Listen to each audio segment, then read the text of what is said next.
Hello friends, welcome back to our channel let's discuss. So friends, आज हम आप सभी के लिए क्लास 10th का हिंदी सब्जेक्ट का वर्कशीट नंबर 47 लेकर आए हैं और यह वर्कशीट आपका 21 अक्टूबर 2020 के लिए है।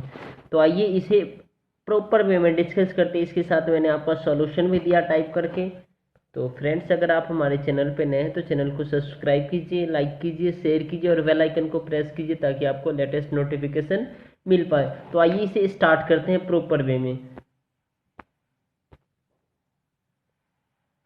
विषय हिंदी। राम लक्ष्मण परशुराम संवाद पुनरावृत्ति। राम लक्ष्मण और परशुराम संवाद की पुनरावृत्ति, अर्थात उनसे जो कुछ प्रश्न है उसे हम आज सॉल्व करेंगे। ठीक है बच्चों, पिछले कार्यपत्रक में आपने सूरदास के पद पाठ की पुनरावृत्ति की। इस तरह इस कार्यपत्रक के द्वारा आप राम लक्ष्मण परशुराम संवाद की पुनरावृत्ति करेंगे। तो चलिए आज अब पाठ के अभ्यास कार्य के महत्वपूर्ण प्रश्नों को उत्तर लिखते हैं। परशुराम के क्रोध करने पर लक्ष्मण ने धनुष के टूटे जाने के लिए क्या कौन कौन से तर्क दिए थे?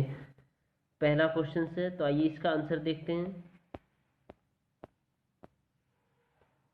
तो परशुराम के क्रोध करने पर लक्ष्मण ने धनुष के टूट जाने के लिए निम्नलिखित तर्क दिए थे। कह रहा धनुष पुराना तथा अत्यंत जीर्ण था और राम ने इसे नया समझकर हाथ लगाया था, पर कमजोर होने के कारण ये छूते ही टूट गया और मेरे दृष्टि में सभी धनुष एक समान है। अब हम क्वेश्चन नंबर सेकंड देखते हैं। क्वेश्चन नंबर सेकंड बहुत ही आसान है। परशुराम के क्रोध करने पर राम और लक्ष्मण की जो प्रतिक्रियाएं हुई उनके आधार पर दोनों के स्वभाव की विशेषता अपने शब्दों में लिखिए। दोनों के स्वभाव की विशेषता अपने शब्दों में लिखना है। किसमें? अपने शब्दों में लिखना है। तो आइए इसे लिखते हैं।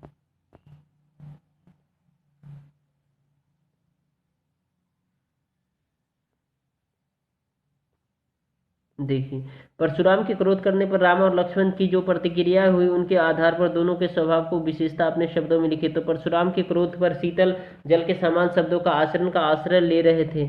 उनकी भाषा अत्यंत कोमल व मीठी थी और परशुराम के क्रोध होने पर भी वह अपनी कोमलता को नहीं छोड़ते थे। इसके विपरीत लक्ष्मण परशुराम की भांति ही क्रोधी स्वभाव के हैं। ठीक है दोस्तों, अब क्वेश्चन नंबर थर्ड देखते हैं। क्वेश्चन नंबर थर्ड बहुत ही आसान है। देखिए क्वेश्चन नंबर थर्ड देखिए, लक्ष्मण और परशुराम के संवाद का जो अंश आपको सबसे अच्छा लगा उसे अपने शब्दों में संवाद शैली में लिखिए। तो उसके शब्दों के संवाद शैली आप अर्थात दो उठा करके लिख दीजिए। उनका जो मतलब संवाद है उसको लिख देंगे तो वो भी अपने शैली में ही हो जाएगा। देखिए क्वेश्चन नंबर था, लक्ष्मण और परशुराम के संवाद का जो अंश आपको सबसे अच्छा लगता उसे अपने शब्द उत्तर। परशुराम, शिवजी का धनुष तोड़ने का दुस्साहस किसने किया? तो राम, हे नाथ, इस शिव जी के धनुष को तोड़ने वाला अवश्य ही आपका कोई दास होगा। तो परशुराम, सेवक वह को होता है जो सेवा का कार्य करे, किंतु जो के सेवक शत्रु के समान व्यवहार करे उसे तो लड़ना पड़ेगा ना। जिसने भी धनुष तोड़ा है वह मेरे लिए दुश्मन है और वह तुरंत सभा से बाहर चला जाए, अन्यथा यहाँ उपस्थित सभी राजा मारे जाएंगे। अब क्वेश्चन नंबर थर्ड देखते हैं। क्वेश्चन नंबर थर्ड बहुत आसान है। सॉरी, थर्ड देख लिए, फोर्थ आप देखते हैं। देखिए, भाव स्पष्ट कीजिए। बिहसी लखनऊ बोले मृदुबानी, अहो मुनिषि महाभट मानी, पुनि मुनि मोहि देखा कुठारू, चहत उरावन फूकू पराहू, इहो कुंबर कुमर कुम्हर बतिया कोऊ नाही, जो तेर खनी तिरजनी देखी मारी जाही, देखी कुठारू सरासर बना, मैं कहूँ का कहा सही तो अभिमान। तो आइए इसे देखते हैं। फोर्थ, ये कौन सा है? फोर्थ है। तो फोर्थ का आपको देखना है। इसका आंसर अच्छे से मैंने लिखा है। कह रहा लक्ष्मण ने परशुराम के केस के अभिमान, केस नहीं होगा यहाँ, के होगा। ठीक है, आपको के लिखना है बच्चे। देखिए, के अभिमानपूर्ण स्वभाव पर व्यंग्य किया है कि वीर वह होता है जो वीरता का प्रदर्शन करे, ना कि व्यर्थ में डिंगे हाँके। लक्ष्मण ने मुस्कुराकर कहा था कि मुनीश्वर, आपने आपको बहुत बड़ा योद्धा समझते हो और बार बार कुल्हाड़ी दिखाकर डराना चाहते हो, वहाँ तो फूंक मारकर पहाड़ उड़ाने का कार्य करना चाहते थे। भव्य है कि राम और लक्ष्मण ने ऐसे क्षत्रिय वीर नहीं थे जो सरलता से और सहजता से परशुराम से हार मान जाए। ये जो है ना, ये क्वेश्चन नंबर फोर्थ का ही है, ये फोर्थ का ही है क्वेश्चन नंबर। अब ये दूसरा श्लोक का है।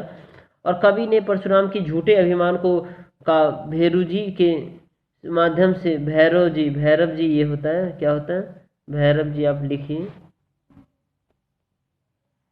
भैरव जी, ठीक है, के माध्यम से स्पष्ट किया कि जो समाज में पुरानी व्यक्ति है कि कुम्हारे के झूठे कच्चे फल की और तर्जनी का संकेत करने से वह मर जाता है, अर्थात लक्षण कुम्हारे के कच्चे फल जैसे कमजोर नहीं थे जो परशुराम की धमकी मात्र से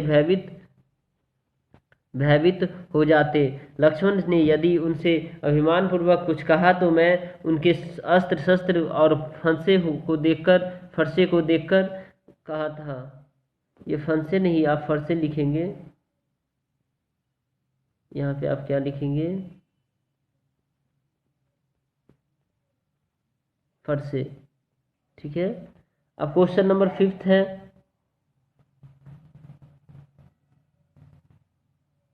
क्वेश्चन फिफ्थ है, दूसरों की क्षमताओं को कम नहीं आंकना चाहिए, समझना चाहिए। इस शीर्षक को ध्यानपूर्वक में रखते हुए एक कहानी लिखिए। क्वेश्चन यहाँ से भी देख लेते, क्वेश्चन नंबर फिफ्थ,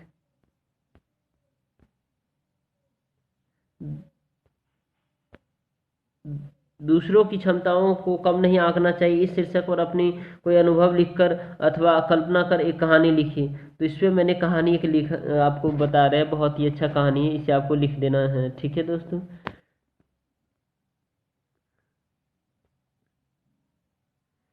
घने जंगल में एक खरगोश उछलता कूदता तेज चाल से भागा जा रहा था। वह बड़ा प्रसन्न था और मन ही मन सोच रहा था कि उससे तेज तो कोई भी नहीं भाग सकता। सोचने सोचते और भागते भागते उसका ध्यान अपने आसपास नहीं था। बिना ध्यान भागते हुए वह धीरे धीरे चलते एक कछुए से टकरा गया। उसके पांव पर एक हल्की सी चोट लग गई और वह रुक गया। वह कछुए से बोला, अरे तुझे चलना तो आता नहीं, पर फिर भी मेरे रास्ते में रुकावट बनता है।